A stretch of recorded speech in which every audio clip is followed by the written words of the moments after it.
Hey guys, Trevor here. And in this video, I'm going to show you how to check the iOS version of your iPhone. It's pretty quick and easy, so let's jump right in. Now, the easiest way to do it is just to hop into the settings on your phone here. And we're going to scroll down and tap on General. Now that we've done that, you can see at the very top is About. Let's tap on that. And it will show you your current iOS version. In my case, it's 17.4.1. I can tap on it here, and it says 17.4.1, 21E236, and then it gives you some information about that specific iOS or OS operating system version. Now, if you wanted to update it, you can go back and tap Software Update, and this will automatically detect whether there is an opportunity to update to a newer operating system.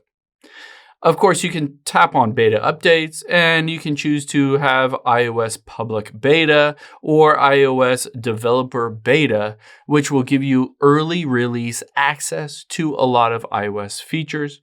You can see, of course, they're on iOS 17 right now. Apple usually comes out with their new iOS operating system around September of each year when they release the new iPhone. So around September 2024, iOS 18 will come out, and subsequently every year around September, the new operating system will come out. I hope this helps. If it did, hit the subscribe button down below. It really helps me out. And I'll catch you on the next one.